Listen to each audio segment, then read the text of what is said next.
Kidney के patient है।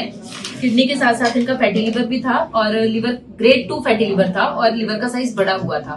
तो जब ये आए थे इन्होंने बताया था कि इनको थका हुआ लगता है, वीकनेस है और इनको बोल दिया था, जो डीटीपी स्कैन की रिपोर्ट थी उसमें लिखा था कि दोनों किडनीज का साइज सिकुड़ चुका है। ये 6th मंथ की बात है। तो आफ्टर दैट ये हमारे पास 10 दिन रुके और तब से अभी तक 6 मंथ्स हो गए हैं, इनकी मेडिसिन कंटिन्यू चल रही है। तो अभी तक क्या क्या आपको बेनिफिट है वो बताओ आप। क्रेटिनिन बढ़ा आपका इस दौरान? नहीं बढ़ा। स्टेबल है, सांस फूलता है अभी, मतलब सारा कुछ स्टेबल है, सिम्टोमेटिकली स्टेबल चल रहा है। और अभी जो अपने डीटीपी स्कैन की रिपोर्ट कराई है उसमें क्या आया? उसमें तो पहले 7 से जीएफआर रेट इंक्रीज हो गया, जबकि डॉक्टर्स बोलते हैं कि वो इंक्रीज नहीं होता है। अब हमारा 40 से 46-47 के ऊपर आ गया। और पहली रिपोर्ट में सबसे बड़ी बात है जो लिखा था कि दोनों किडनी सिकुड़ गई हैं।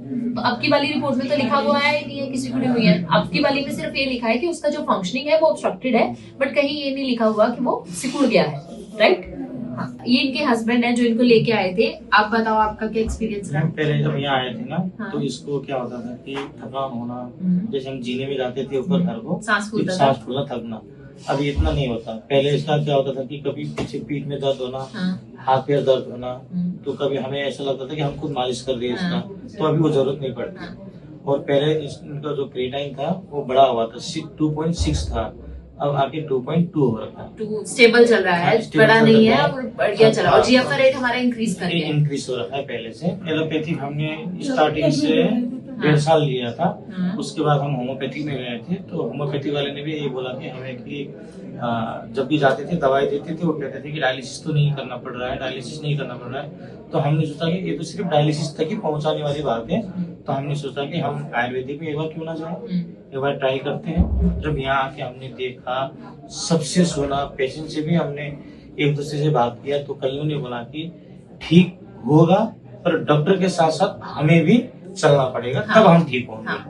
तो हम वो फॉलो कर रहे हैं अभी, तो पहले से अच्छा चल रहा है। अभी इनका मेन फोकस किडनी से हटके वेट लॉस पे आ गया है। अभी वेट लॉस करना चाह रही है अपना।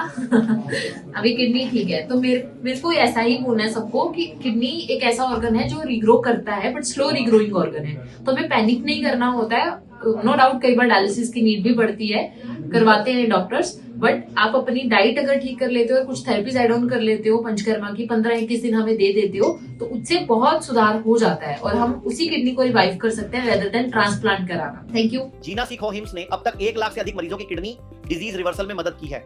अगर आप या आपका कोई अपना किडनी डिजीज से परेशान है तो स्क्रीन पर दिए नंबर पर कॉल करें और आज ही अपनी किडनी डिजीज रिवर्सल जर्नी शुरू करें।